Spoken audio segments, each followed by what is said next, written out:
In the earthquake ruins, George shielded his wife and child with his body, blood blurring his vision. His wife Mary whispered in his ear, "The child is Bob's. I only married you to get revenge for you betraying us back then. Your mother deserved to be run over by Bob." When he opened his eyes again, he was back in his high school senior classroom. The physics teacher tapped the blackboard and said, "The formula for centripetal force in circular motion." This time, he decided not to stop Mary from running toward Bob. He even handed her a cake when she hesitated. "Try it. It's very sweet."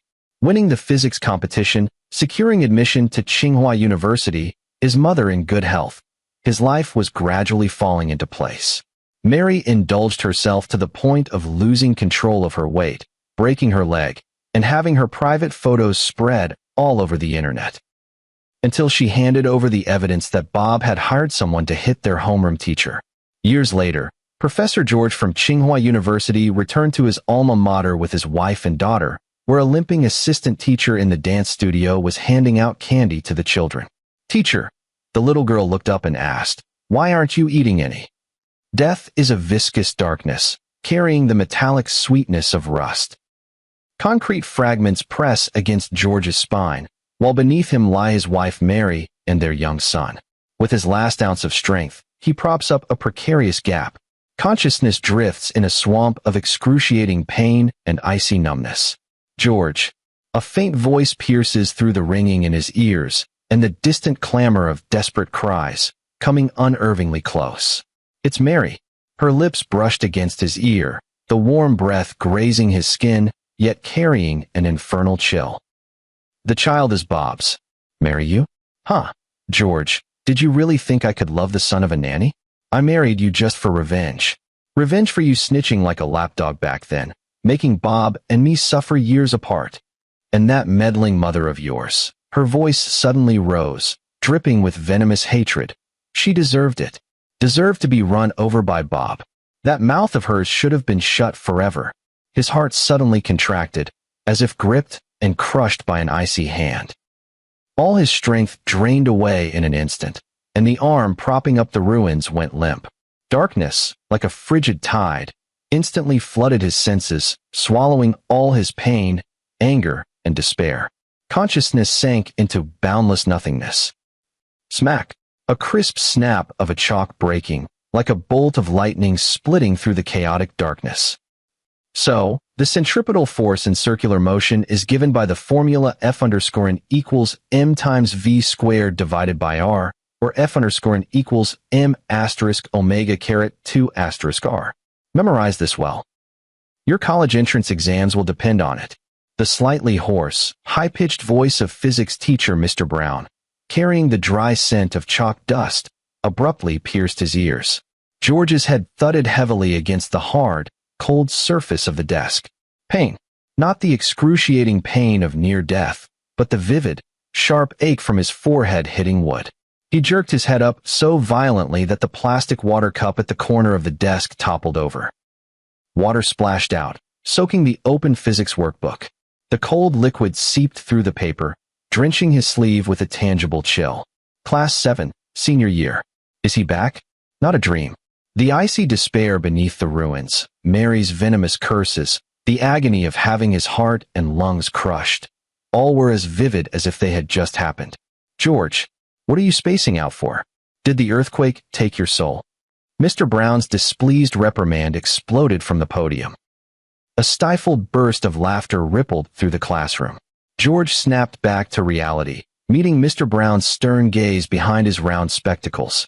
He quickly lowered his head, fumbling to pick up his water cup and haphazardly wiping his soaked workbook with his school uniform sleeve. His movements were stiff and clumsy, masking the overwhelming storm raging inside him. Earthquake? Right, a few days ago, a moderate earthquake had struck a neighboring province, and they had only felt slight tremors here.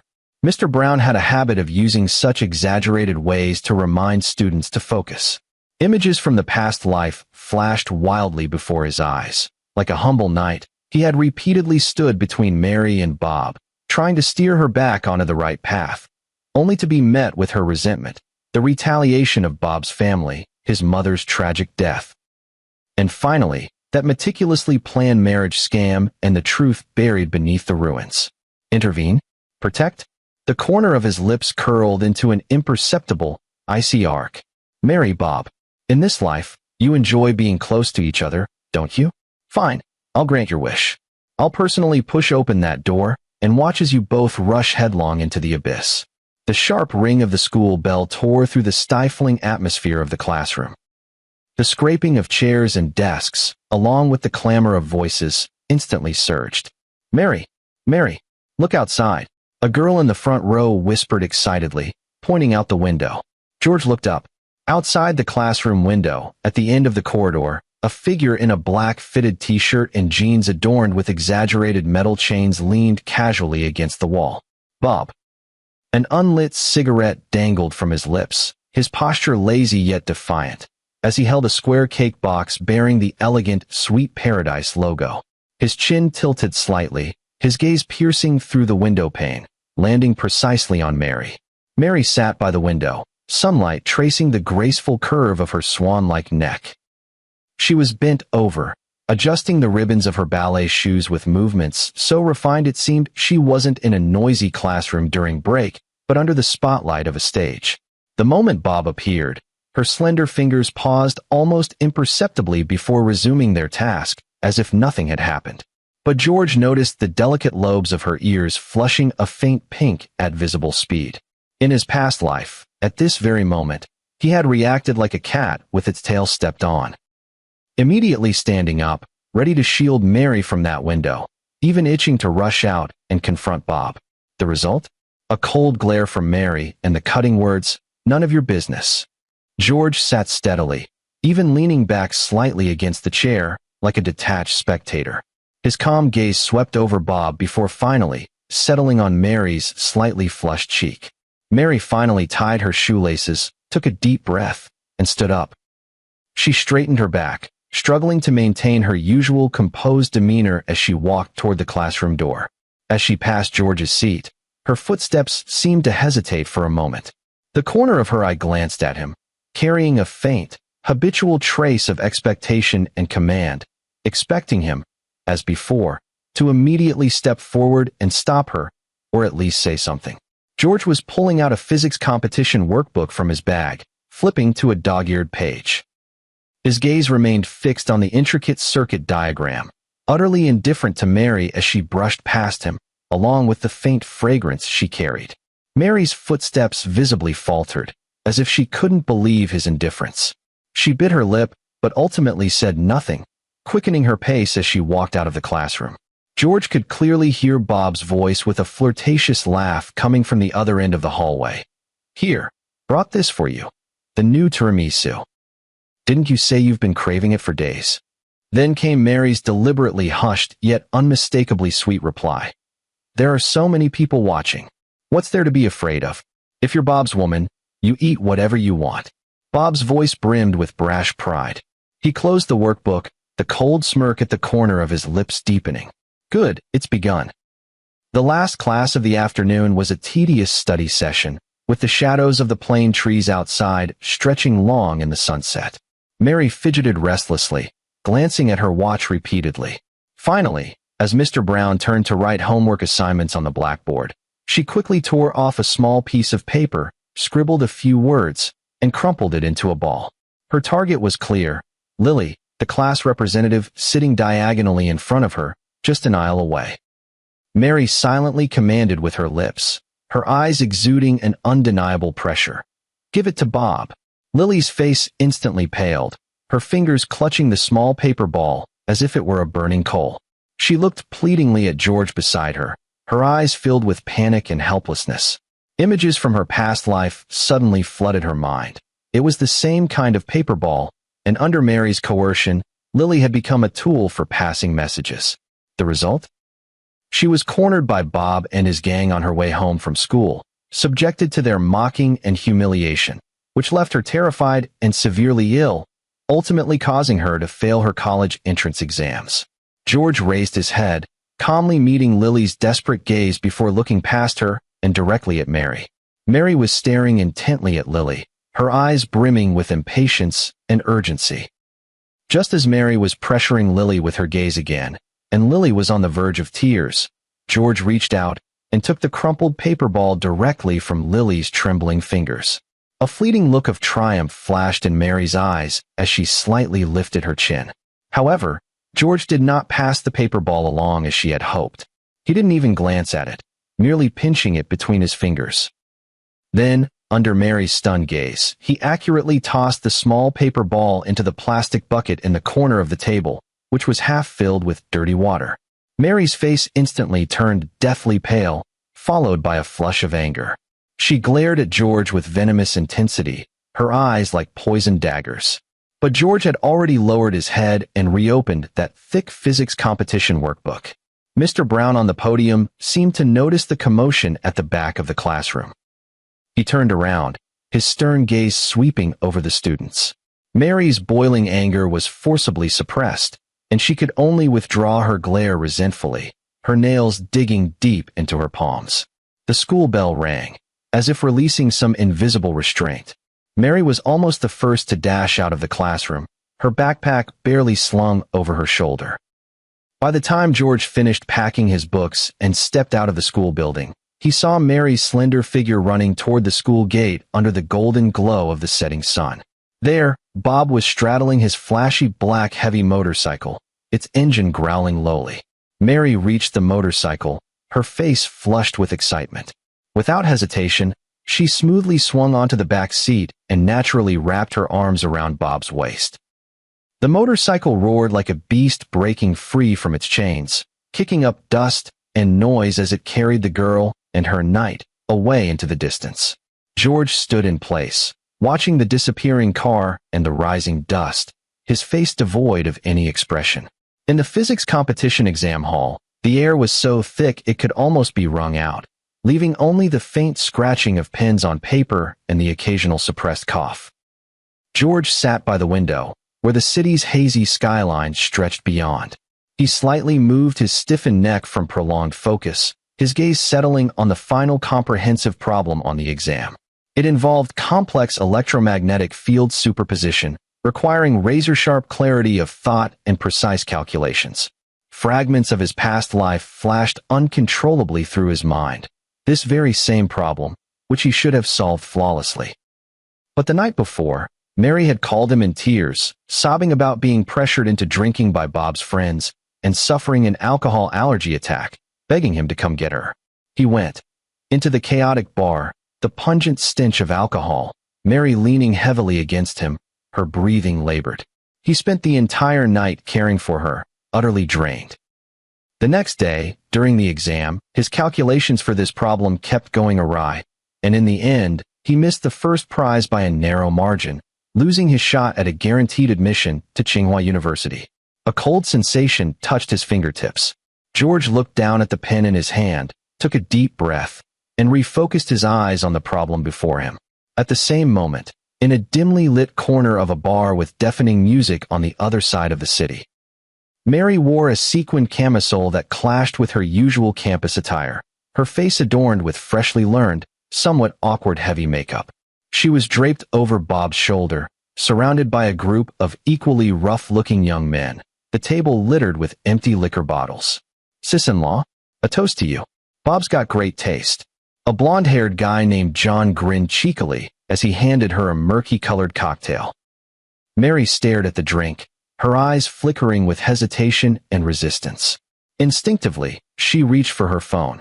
In the past, whenever she found herself in such awkward situations, her first thought had always been to call George, the one who would always show up immediately to bail her out. "What's wrong, Mary? Not giving me face." Bob's voice sounded beside her ear, carrying a hint of barely concealed displeasure. His gaze bore down on her with pressure and a trace of amusement. Mary's heart tightened as several young men around her stopped their horseplay, their gazes uniformly fixed on her with mischievous anticipation. That moment of hesitation was instantly overwhelmed by an impulse to prove something. She couldn't back down, especially not in front of Bob. She was Mary, after all. She abruptly picked up the glass of liquor and declared loudly, "Who says I'm not giving face? Bottoms up." The pungent liquid slid down her throat, bringing a burning sensation. Suppressing the urge to cough, she slammed the empty glass onto the table, eliciting whistles and cheers. Bob smiled approvingly and planted a loud kiss on her cheek. Mary laughed too, her face flushed unnaturally, though her body swayed slightly. She didn't notice the faint trace of disdain and mockery that flickered deep in Bob's eyes. On the day the competition results were announced, the good news spread like wildfire throughout the entire grade. The bright red honor roll was posted in the most prominent spot of the teaching building, with George's name prominently listed first under the physics competition's first prize, followed closely by a line of smaller text. Granted admission to Tsinghua University without examination. Between classes, the crowd gathered under the honor roll, buzzing with chatter. George is amazing. He got directly admitted to Tsinghua University. Still waters run deep. He was always so quiet. Now Mary's family's housekeeper's son has truly leaped over the dragon gate. Admiring and envious gazes shone on George like spotlights. He merely glanced calmly at the rankings, his face betraying little excitement, as if all this were only natural. Turning around, he walked against the crowd toward the quiet stairwell. At the corner of the stairs, he encountered Mary. She seemed to sense his gaze and abruptly turned around. Her once cold and haughty face now wore a complex, almost twisted expression, shock, disbelief, but more than anything, a sharp, forced arrogance, as if stung by something painful. Humph! She let out a short, mocking laugh, her voice shrill from deliberate exaggeration. A guaranteed admission to Tsinghua? What's so great about that? Just a bookworm who studies all day. Her eyes raked over George's calm face like knives, searching for any trace of the anger or humiliation she expected to find. Do you really think this changes anything? At your core, you'll always be the son of Mary's family's maid. Her words were harsh and sharp, carrying a viciousness that sought to trample him back into the dirt. George stopped in his tracks and quietly looked at her. His gaze was calm and unruffled, devoid of anger, defense, or even the slightest ripple. That look, as if observing a clumsy performance utterly unrelated to himself, carried an indifference that saw through everything. This complete disregard was more devastating than any fierce rebuttal. The arrogance Mary had been forcing onto her face froze instantly, like a cheap mask cracking. She opened her mouth, as if to utter something even more venomous to wound him, but her throat seemed clogged, producing only a dry, choked syllable. On the last day before winter break, the sky was overcast, and a cold wind swirled with dead leaves. During the break between classes, the hallway was empty. George was carrying a stack of freshly collected physics homework, heading toward the teacher's office at the other end of the school building. Just as he turned the corner, hushed voices drifted from the shadows of the emergency stairway leading to the rooftop. It was Bob and his lackey, John. "Bro Bob, Miss Mary over there. She's been clinging a bit too tight lately, huh? Always going on about that ballet competition. Annoying, right?" John's voice was sycophantic, tinged with impatience. TCH. Bob's scornful laugh came through clearly, like shards of cold glass. "Who cares? Just some dumb chick who thinks she's a princess because she's kinda pretty. Stringing her along for fun, nothing more. The clingier she gets, the easier she is to handle, got it? A total simp. Just toss her a treat, and she'll wag her tail." Brilliant. Absolutely brilliant. So what about that competition? Just sweet-talk her a bit. Tell her to focus on preparing for the competition, and you'll take her to the Maldives afterward. Bob's voice was lazy, dripping with casual mockery. What's the point of ballet? All that twisting and posing. Nowhere near as fun as, you know. The two burst into a knowing, lewd chuckle. George's fingers tightened slightly around the stack of homework, his knuckles turning white. He stood motionless, his expression blank, the shadows perfectly concealing his presence. Just then, the sound of heavy footsteps echoed from the staircase below. It was their homeroom teacher, Mrs. Brown, carrying a thick pile of test papers. One hand instinctively cradled her slightly rounded belly as she climbed the steps slowly, her face lined with the exhaustion of pregnancy. The chatter in the hallway cut off abruptly. George stepped out from the shadows just as Mrs. Brown reached the top of the stairs, and her figure appeared in the light at the corner, as if he had just arrived there. "Mrs. Brown," he greeted her calmly. Mrs. Brown looked up and, recognizing him, a faint, gentle smile appeared on her weary face. "Oh, George, have you collected all the homework?" "Yes, I was just bringing it to you," George nodded. His gaze seemed to casually sweep over the tightly shut, rusted green-painted iron door of the emergency exit before returning to Mrs. Brown. His tone carried just the right amount of concern. "Teacher, with the cold weather and slippery roads lately, please be extra careful when using the stairs. It might be best to avoid this emergency exit. The light's broken, and the steps are steep." Mrs. Brown froze for a moment, then smiled gratefully. "Ah, good child. Thank you for the reminder. We do need to be careful." She instinctively shielded her belly again, glanced at the tightly shut iron door exuding a chilling aura, and a flicker of fear crossed her face. Inside the passage door, there was complete silence. Winter break. The city was blanketed in a thin layer of gray snow, the air dry and bitingly cold. To save up some living expenses for college, George found a part-time job at a popular chain bubble tea shop downtown.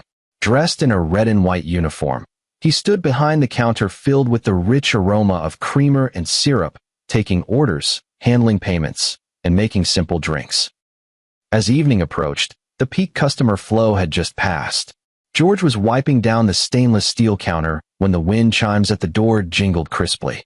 2 signature boba milk teas, full sugar with ice, came a familiar, cocky voice dripping with arrogance. George looked up. Bob walked in, his arm slung around an unfamiliar girl dressed in a short fur coat and heavy makeup. She clung to him, giggling coquettishly. Bob spotted George too, his face instantly twisting into exaggerated surprise before morphing into undisguised, condescending mockery. Well, if it isn't our Tsinghua top student? What? Slumming it here for life experience." He deliberately tightened his grip around the girl, eliciting a playful protest from her while his eyes taunted George. "Makes sense. A housekeeper's son was born to serve, right? Even with guaranteed admission, gotta learn how to carry trays first, huh?" The heavily made-up girl let out a deliberately coquettish giggle, her eyes sweeping dismissively over George's work uniform. George's face remained expressionless, as if the noisy pair before him were nothing more than a couple of buzzing flies. He lowered his head, his fingers moving swiftly across the order screen, his voice as steady as a mechanical announcement. 2 signature boba milk teas, full sugar with ice. That'll be 46. QR code or cash. His businesslike attitude made Bob's taunts feel like punches landing on cotton, leaving him oddly frustrated. Sullenly, Bob pulled out his phone to pay, then wrapped an arm around the girl and led her to a booth by the window. He deliberately laughed loudly, but his gaze kept flickering toward George behind the counter, carrying a malicious curiosity to observe his reaction. George expertly prepared the milk teas. Sealing the cups, he affixed the labels. Just as he was about to place them on the pickup counter, Bob's phone on the table suddenly lit up, buzzing with vibration. The caller ID flashing on the screen was unmistakably clear: Mary the Clingy. The heavily made-up girl sitting next to Bob also saw it and curled her lips, letting out a sour scoff. "That annoying ballet girl again? Bob, aren't you tired of her yet?" Bob didn't even glance at the call, swiping it away impatiently before slamming his phone screen down on the table. His tone was flippant. "Tired? Not yet. School's about to start, right? And her crappy competition is coming up too. Just stringing her along so she doesn't cause trouble before the event. Once the competition's over." He leaned closer to the girl's ear and muttered something obscene under his breath, making her giggle and playfully hit him again. Bob picked up his milk tea and took a long sip, the icy sweet liquid sliding down his throat. He leaned back comfortably against the booth sofa, one arm draped over the back of the girl's chair, his posture lazy and smug, like a well-fed cat toying with a mouse under its paw. "TCH, you have no idea," he said to the girl, his voice just loud enough for George behind the counter a few steps away to hear. A few days ago, she was throwing a fit, saying training was too exhausting, the pressure was too much, she didn't want to compete anymore. Huh, I straight up told her, don't compete? Fine, then don't come looking for me again. Guess what? She caved immediately. So you see, these fake prissy types, you gotta play hardball to keep them in line. Her so-called dancing skills. Just enough to fool amateurs. Does she really think she's some kind of swan? In the end, she's still gotta. The subsequent words became even more unbearable, drowned out by the girl's coquettish laughter. George placed 2 cups of milk tea steadily on the pickup counter, his voice clear. Order number 6. 2 cups of boba green milk tea are ready. Bob tilted his chin, signaling the girl to fetch them. He crossed his legs leisurely, continuing to speak about Mary in that tone of appraising a plaything, as if flaunting an amusing trophy. George turned his back to them, picked up a clean cloth, and began vigorously wiping the already spotless stainless steel counter. The cold touch of the metal seeped through the thin fabric into his palm. His movements were meticulous, calm, and steady. Only the faintly protruding veins on the back of his hand betrayed a surging undercurrent forcibly suppressed. Outside the window, under the gloomy sky, snowflakes began to drift down sporadically once more. Winter passed, and spring arrived, but the start of the new semester was shrouded in a heavy gloom. Our homeroom teacher, Mrs. Brown, had met with misfortune. The news exploded like a bomb dropped into a stagnant pond, sending waves of shock and fear rippling through the dull classroom. Did you hear? Mrs. Brown. Yesterday afternoon. Oh my God. How could this happen? They said it happened on her way home from work, at that corner on Jinshi Road. A minivan suddenly came out of nowhere and hit her. How is she doing? Her life was saved, but she lost the baby. The doctor said her leg. It couldn't be saved either. Whispers filled with fear and disbelief spread under the desks. George sat in his seat, his pen pausing at the corner of the physics textbook, leaving a deep ink blot. He looked up toward the podium. It was empty, the chalk box lid open, a broken piece of red chalk rolled to the edge, glaringly conspicuous. Fragments of memories from the past life flashed before him once more. The silhouette of Mrs. Brown grading papers in the office, her pregnant belly protruding. The gentle look in her eyes when she patted his shoulder and said, "There's still the college entrance exam, don't lose heart," after learning of his competition failure. And then, the chilling whispers of Bob and John at the dimly lit emergency exit. His fists clenched abruptly, his nails digging deep into his palms once again. Too late. He had warned Mrs. Brown to be careful, but he couldn't stop that minivan that seemed to have charged straight out of hell. Bob's malice far exceeded his expectations, far beyond what he could endure with his cold detachment after being reborn. A frigid chill mixed with seething rage surged up his spine.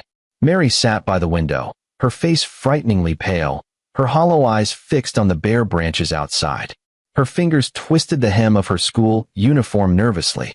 Mrs. Brown had always been the one who disciplined her the most strictly and held the highest expectations for her. Now, that tightly wound string seemed to have snapped completely with Mrs. Brown's collapse. Mrs. Brown was severely injured and hospitalized, requiring long-term recovery. The class was temporarily taken over by the grade director, and discipline slackened abruptly, like a flock of sheep without a shepherd. Mary's transformation was the most drastic. Like a vine freed from all restraints, she plummeted at a near self-destructive pace into the abyss woven by Bob with freedom and love. Being late and leaving early became commonplace. She would openly sleep on her desk during class or scroll through her phone with earphones in, completely ignoring the teacher's warning glances from the podium. Homework. That was already a distant memory. The once meticulously tied ballet dancer's bun had transformed into disheveled, shoulder-length wavy hair, with rebellious streaks of purple dye at the tips. Beneath her school uniform jacket, tight, sequin-covered tank tops, unfitting for her age, began to appear. Heavy eyeshadow and bright lipstick masked her originally delicate features, as well as the growing exhaustion and emptiness in her eyes. Suspicious bruises started appearing on her body, sometimes on her wrists, sometimes below her collarbone, unable to be concealed even with foundation.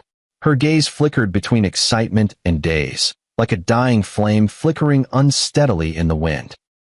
In early April, on a chilly afternoon when winter's cold lingered, the air was thick with the damp scent of earth. Halfway through the second period math class, the screen of Mary's phone, hidden in her desk, lit up silently and vibrated frantically. She stole a glance, and her face instantly lit up with an almost manic glow, a mix of ecstasy and anxiety. She abruptly stood up, knocking over her chair with a loud, grating screech. "Teacher, I have a stomachache. I need to go to the infirmary," she cried, clutching her abdomen, her voice strained with urgency. Yet her eyes refused to meet the teacher's gaze, instead fixating desperately on the classroom's back door. The math teacher, a rigid old man, frowned with obvious disbelief. "Mary, sit down. Class isn't over yet." "Faking illness is." His words were cut off by Mary's actions. She acted as if she hadn't heard him at all, or perhaps she had but simply didn't care, and dashed straight for the back door of the classroom, yanking it open. A gust of cold wind rushed in with a whoosh. "Mary, you stop right there." The math teacher's beard trembled with anger as he shouted sternly. Mary paused at the doorway for just a second, glancing back. That glance was terrifyingly hollow, burning with a desperate, reckless fire. Then, without hesitation, she rushed out and vanished into the dimly lit hallway. The classroom was deathly silent. Everyone was stunned by this insane scene. George sat in his seat, his gaze dark as he stared at the still swaying back door of the classroom. The cold wind rushed in, making the test papers on his desk rustle loudly. He picked up his pen and absent-mindedly scribbled on the scratch paper. The sharp tip pierced through the paper, leaving a deep, unhealable hole. Mary dashed out of the school building. The icy air cut into her face like knives, yet it did nothing to extinguish the anxiety and sick excitement burning in her chest. Her phone vibrated frantically in her pocket. Bob's impatient message. "Hurry up. Meet me at the usual spot. Don't you dare bail, or you know what'll happen." She looked up at the third floor, the window of the classroom where she was supposed to be sitting quietly. Then she jerked her head toward the school gate, as if she could already hear the impatient roar of Bob's black motorcycle. Time. She needed to get out now. Going through the main gate would definitely get her stopped and questioned by security. A wild and audacious thought coiled around her heart like a venomous vine. Like a startled rabbit, she darted into the narrow, secluded passage beside the teaching building, cluttered with discarded sports equipment. At the end stood a row of rusted green metal scaffolding, hastily erected for heating pipe repairs, leaning crookedly beneath the third-floor restroom window. The slightly ajar window, left open for ventilation, became the only exit in her eyes. Her high heels clicked urgently against the cold, rough concrete. Reaching the scaffolding, she barely hesitated before tossing aside her cumbersome backpack. Gripping the icy cold metal pipes, she began climbing. Rust flakes showered down, staining her brand-new, expensive sequin jacket. The bitter wind whipped her curls, making it hard to keep her eyes open as she teetered precariously. When she was just over a meter below the window, the seemingly stable horizontal pipe beneath her foot suddenly let out a teeth-gritting creak. "Ah!" Mary let out a short scream, her body instantly losing balance as she abruptly fell backward. The entire world spun dizzyingly before her eyes. The gray sky, peeling wall paint, cold metal frames. All the scenery twisted and rapidly receded. Instinctively, she reached out, futilely trying to grasp something, her fingertips only brushing through the icy air. Bang! A heavy, heart-stopping thud shattered the dead silence of the campus afternoon. Mary's body landed in a twisted posture, crashing heavily onto the pile of discarded, jagged-edged old vaulting horses and jumping boxes beneath the scaffolding. Time seemed to freeze for a second. Then, a deathly silence followed.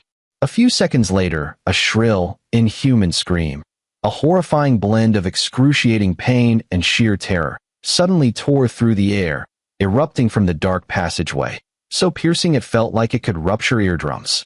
"Ah, my leg, my leg." The agonized wail continued, filled with the despair of unbearable suffering, like that of a dying beast. George sat in the classroom, his pen gliding smoothly across the physics exam paper as he wrote down answers.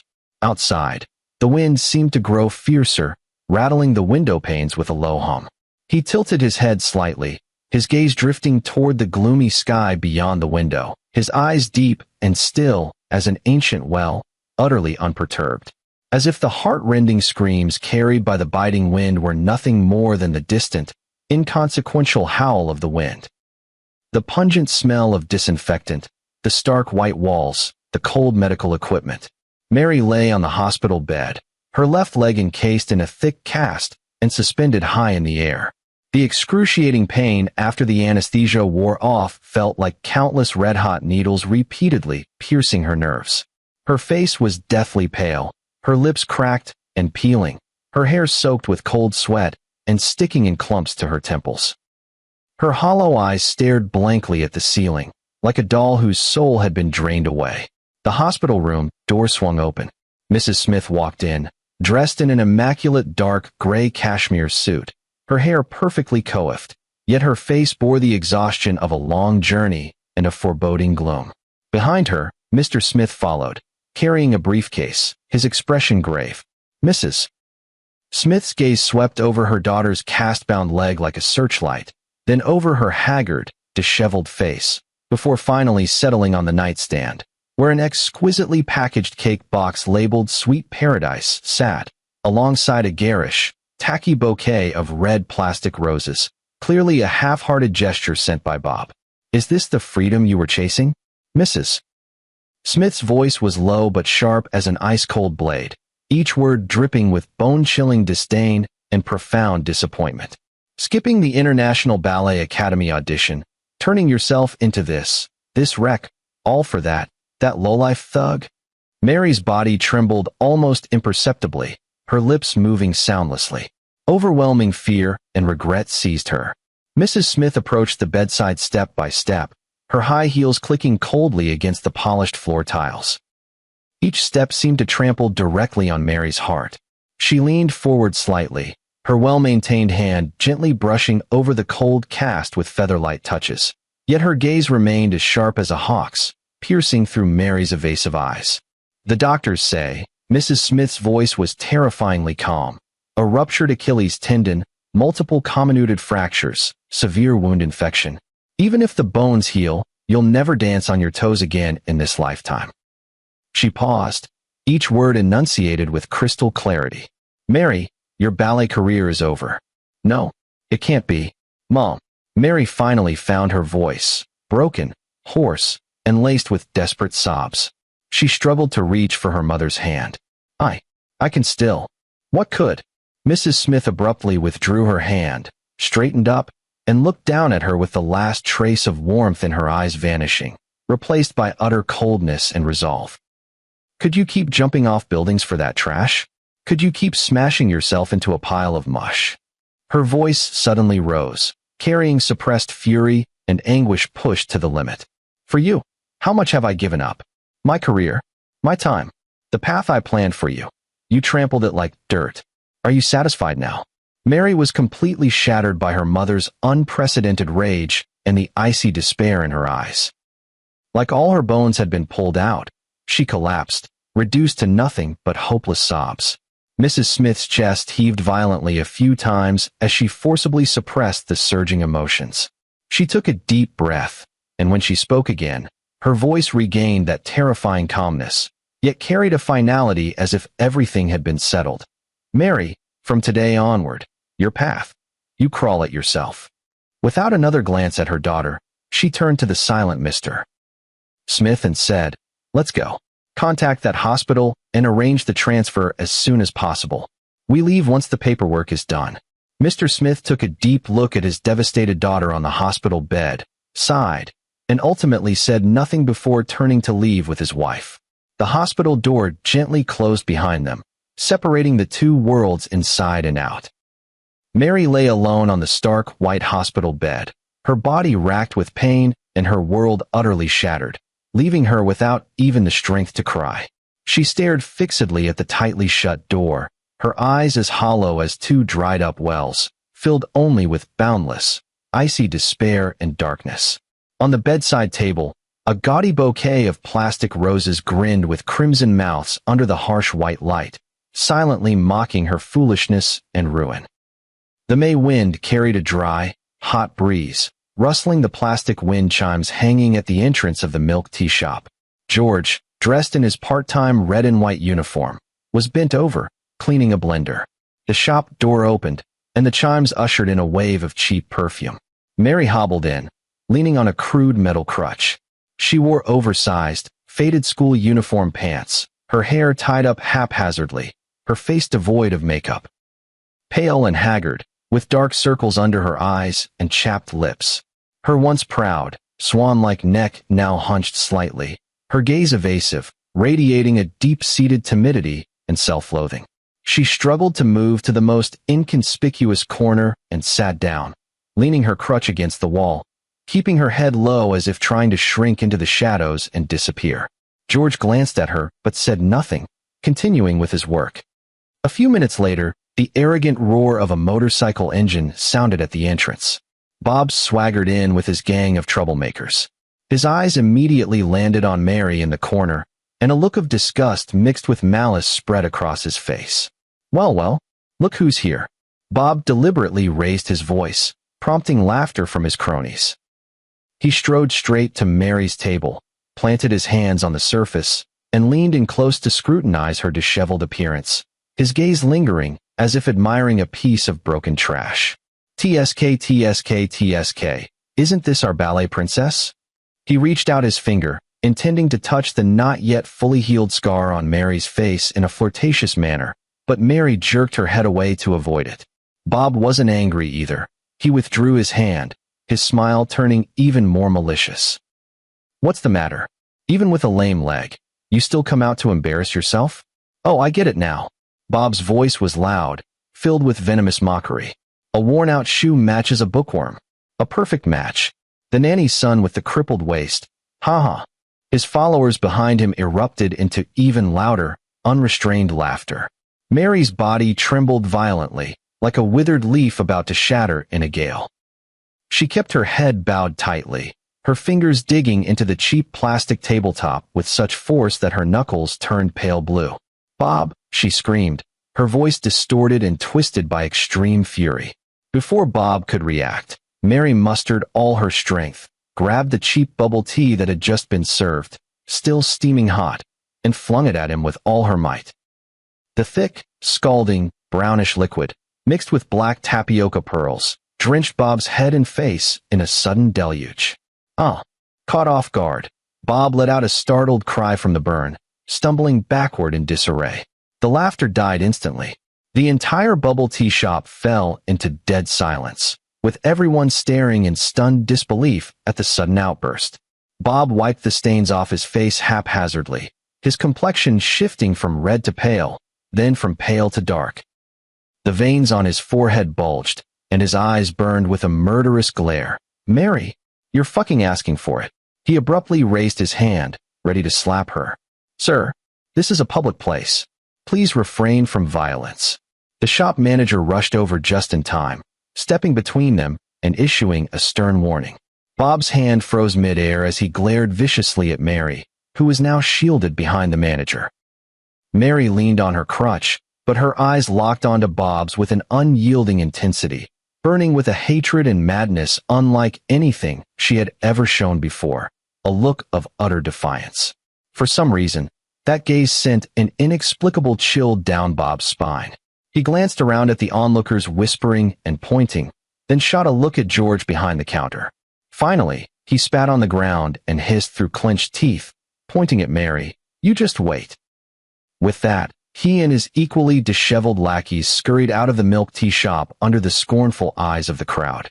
Mary seemed drained of all strength, her body swaying slightly as she nearly fell, quickly grabbing her cane to barely steady herself. She panted heavily, staring in the direction where Bob had disappeared, the fire in her eyes gradually extinguishing, leaving only cold ashes and a bottomless exhaustion. Slowly, with great difficulty, she turned around and limped toward the counter. "One lemonade," she said hoarsely, her voice trembling as if she had just survived a disaster. George placed a glass of iced lemonade on the counter and pushed it toward her. Mary didn't look at him. After paying, she quickly left the milk tea shop. In June, the countdown to the college entrance exams burned like a red-hot iron on everyone's hearts. Mary, leaning on her cane, moved with difficulty to George's seat during lunch break when the classroom was least crowded. Her head bowed, her voice as faint as a mosquito's hum, carried a humble plea. "George, can't Can I borrow your physics notes? I. Her words trailed off as she bit her lower lip hard. George pulled out a thick, worn notebook from his desk, cluttered with exercises, and placed it on the corner of the desk. He didn't look at her or say a word. Mary, as if granted a reprieve, snatched the notebook and clutched it tightly to her chest, as though it were her only lifeline. Leaning on her crutch, she practically fled the scene. Yet, the abyss's gaze was far from over. A few days later, on a stifling afternoon, Mary rushed into the classroom, her face ghostly pale and her spirit utterly broken. Ignoring the shocked stares of everyone, she threw herself into her seat, burying her head deep in her arms. Her shoulders shook violently, but no sobs escaped, only the muffled, death-like whimpers of someone pushed to the brink. Her phone screen was still lit, carelessly left on the table. On the screen, the title of an anonymous forum post stood out. Shocking. Former ballet goddess from City No. 1 High School's private photos leaked. Jaw-dropping content.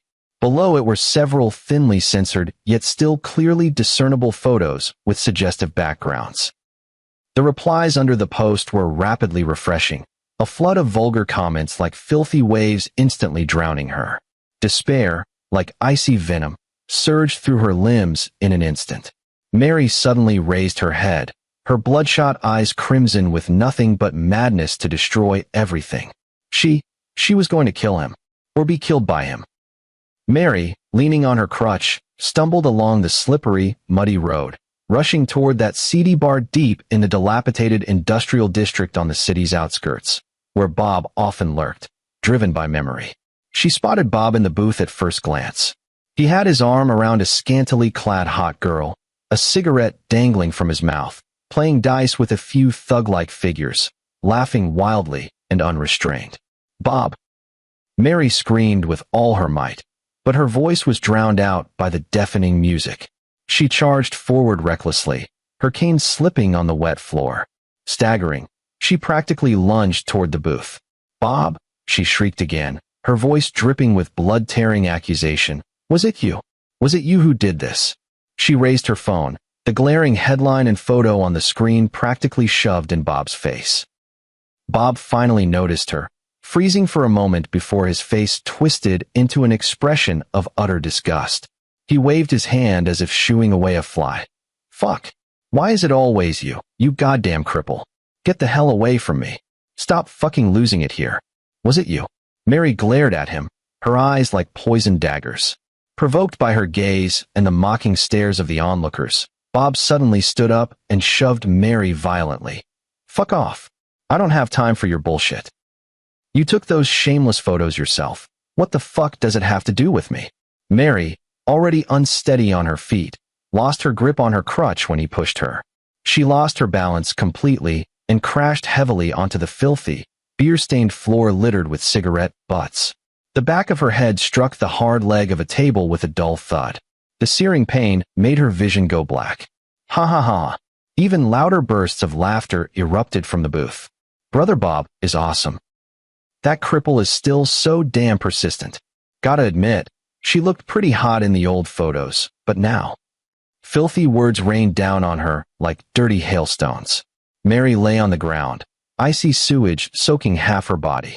As she stared at the twisted, mocking faces around her, her final gaze fell on her lone metal cane lying a few steps away. The last flicker of light went out. The world plunged into boundless, icy darkness.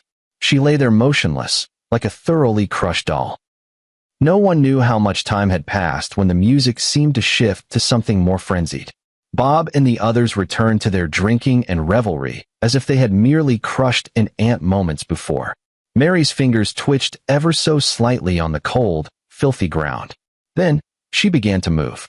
With excruciating slowness, summoning every last ounce of strength left in her body, she dragged her injured leg, still encased in a heavy brace, inch by inch toward the cold metal cane. Each movement brought searing pain and overwhelming humiliation. Finally, her fingers closed around the icy metal shaft. Struggling, she used the cane for support, pulling herself up from the ground with immense difficulty. She didn't glance back toward the booth. Leaning heavily on the cane, dragging her useless leg behind her, She slowly and laboriously shuffled out of that hellhole reeking of depravity and decay. The next day, a thick, sealed manila envelope was placed into the cold complaint box outside the city police headquarters by a slightly trembling hand. Days later, a silent storm abruptly swept through the entire city. The piercing wail of police sirens erupted simultaneously from multiple locations. Bob was handcuffed and taken away in a private club's VIP room, where he was drunkenly embracing two scantily clad women and hurling abuse at the suddenly intruding police officers. His father, the locally influential Mr. Bob Sr. in the business world, was escorted out directly during a company board meeting, his face ashen with despair. The Bob family's mansion and company were swiftly sealed off, adorned with glaring confiscation notices. The investigation results were shocking. Irrefutable evidence of hiring hitmen to orchestrate Mrs. Brown's car accident. The vast, systematic network of tax evasion and money laundering within the Bob Group. And connections to several cold cases, each crime backed by indisputable proof. The verdict came swiftly and harshly. Bob, convicted on multiple charges, was sentenced to life imprisonment. His father, as the principal offender with more severe circumstances, received the same sentence. The father and son of the Bob family were utterly ruined, rotting in the darkest depths of prison. When the news spread, the shadow that had long loomed over City No. 1 high school was finally torn open, letting in a long-awaited glimmer of light. The dust had settled. The final bell of the college entrance exams rang out like heavenly music, echoing throughout the city. The entrance of City No. 1 High School was a sea of jubilant noise. A massive red banner had already been unfurled. Warm congratulations to our student George for achieving the highest score in the city's science division of the college entrance exams. Camera flashes lit up the scene as reporters eagerly thrust their microphones toward George, who stood at the center of the crowd. Dressed in a clean but faded school uniform, he calmly answered the reporters' questions. His gaze swept over the sea of bobbing heads and landed precisely on the figure standing on tiptoe, wiping away tears of joy. His mother, Mrs. Wilson. He strode through the crowd, radiating sunshine, and stopped before his mother. Without a word, he opened his arms and gave her a firm, warm embrace. "Mom, we're home." George's voice was deep and steady, carrying a calming strength. Good home." Mrs. Wilson choked back sobs, nodding vigorously as she tightly embraced her son, as if holding a priceless treasure regained. A few days later, in the private room of a quaint little restaurant, the atmosphere was warm and joyful. This was the thank you banquet and celebration that George's mother had insisted on hosting. Around the modest round table sat a few people. Mrs. Wilson, her face still flushed with excitement. Lily, with her gentle smile and bright eyes, and Mrs. Brown, seated in a wheelchair, her face thin but wearing a peaceful smile. The door to the private room was gently pushed open a crack. A figure hesitated at the threshold, as if summoning immense courage before slowly edging inside. It's Mary. She leans on a crutch, wearing a faded old dress, her long hair simply tied back, revealing a pale and haggard face. She keeps her head down, not daring to look at anyone, her eyes darting nervously, like a child who has stumbled into the adult world, utterly lost. The blow from the college entrance exam has left deeper scars on her. She barely scraped past the cutoff for a bottom-tier second-tier university in her province, a far cry from her former dreams. Her arrival instantly freezes the relaxed atmosphere in the private room. Mrs. Wilson's smile stiffens, her eyes filled with complexity. Lily glances awkwardly at George, unsure what to do. The calm on Mrs. Brown's face fades slightly, her gaze settling on Mary's stiff leg, carrying deep sorrow and an indescribable mix of emotions. Mary shuffles forward, each step unbearably heavy. Finally, she reaches Mrs. Brown's wheelchair and stops. Her head hangs even lower, her shoulders trembling slightly. She takes a deep breath, as if summoning every ounce of strength she has left, her voice thick with tears, broken beyond repair. "Mrs. Brown, I'm sorry, truly. I'm sorry." Tears fall in large drops onto the polished floor tiles. "It was me. I hurt you, and your child. I'm sorry." The private room was enveloped in silence. broken only by Mary's muffled sobs. Mrs. Brown's hand, resting on the thin blanket, trembled almost imperceptibly. After a long pause, she finally spoke slowly. Mary, her gaze sharp as a blade, piercing straight into Mary's soul. As a mother who has lost her child, I will never, ever forgive you. Mary's body shuddered violently, as if those words had drained every ounce of her strength. She closed her eyes in utter despair. Mrs. Brown paused, took a deep breath, and when she spoke again, her voice had softened slightly. But her eyes swept over Mary's leg in its brace, over her face twisted with remorse and pain. As your teacher, seeing that you can still stand here and say the words, "I'm sorry," I am willing to believe you are trying to turn over a new leaf. Her eyes held pain, regret, and ultimately settled into the heavy compassion of a mentor. The road ahead is long. Take care. Mary suddenly raised her head, her tear-filled eyes gazing at Mrs. Brown, her lips trembling without uttering a single word, only the surging tears expressing the tumultuous emotions raging within her. George silently cut a small piece of cake and placed it on a little plate. He stood up, walked over to Mary, and handed her the plate. The cake was adorned with a bright red cherry, like a drop of congealed blood or a swollen teardrop. Mary stared blankly at the small piece of cake before her, her gaze instantly seized by that glaring crimson. Time seemed to reverse as countless fragmented images exploded in her mind, finally freezing on the cake before her. All the regret, pain, resentment, and the utterly collapsed despair engulfed her like a tsunami. Her hand trembled as she reached out to take the small plate, tears flooding her eyes once more, blurring her vision. She looked at the cake on the plate, then lifted her head to meet George's calm, unreadable eyes, the relieved smile of her mother behind him, Lily's gentle face, and the empty blanket draped over Mrs. Brown's wheelchair. Thank you. Her voice was choked and broken beyond recognition. She abruptly lowered her head, her shoulders shaking violently as she wept silently. These tears held heart-wrenching regret, as well as the despair of finally bidding farewell to the past after everything had settled, and a faint, belated clarity. In the end, she didn't eat that piece of cake. Instead, she cradled it in her hands and staggered out of the private room. Years later, the spring breeze of April swept through the small Jiangnan town as a black sedan smoothly drove down the familiar street, eventually coming to a stop in front of the brand-new arts building of the city's youth center. The car door opened, and George stepped out first. He walked around to the other side and opened the door. His wife, Lily, also got out. She had shed the innocence of her youth, now exuding an air of intellect and gentleness. She turned and took the hand of a little girl, about 5 or 6 years old, dressed in a pink ballet tutu, her big eyes curiously scanning the surroundings. "Emma, slow down," Lily reminded her softly. "Got it, Mom." The little girl Emma replied cheerfully, skipping along as they entered the bright lobby of the youth center. The air was filled with faint piano music and the laughter of children.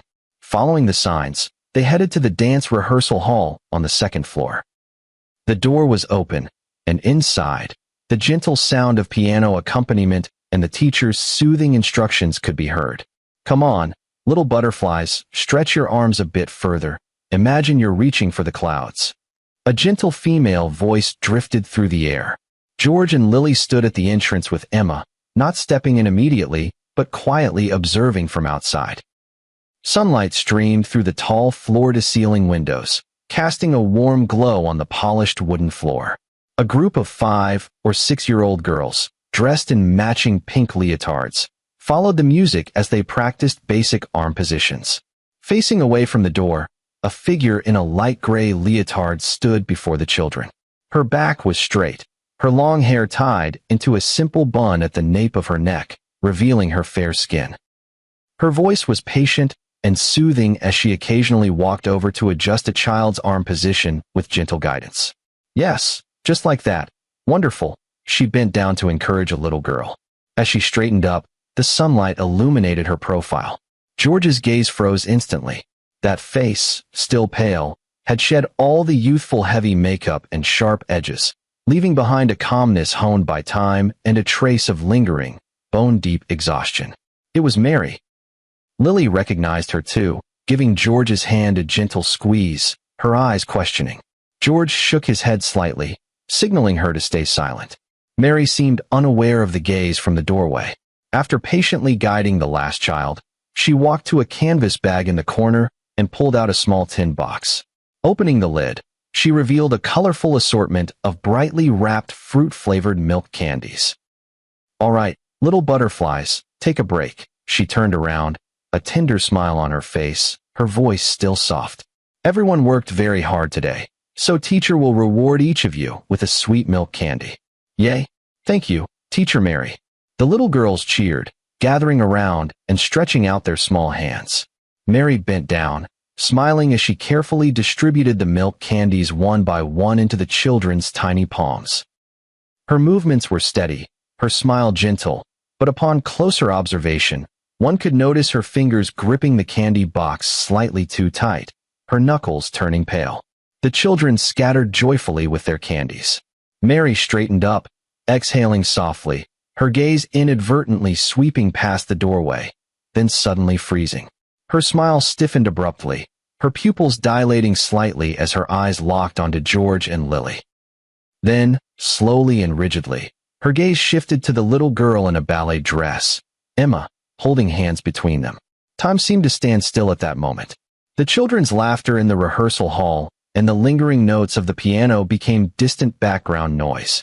Emma felt a little frightened by the strange look from this unfamiliar teacher and instinctively shrank behind her mother, clutching her rabbit plush tightly. But she was soon drawn to the beautiful candy box in Mary's hand, her big eyes gazing curiously.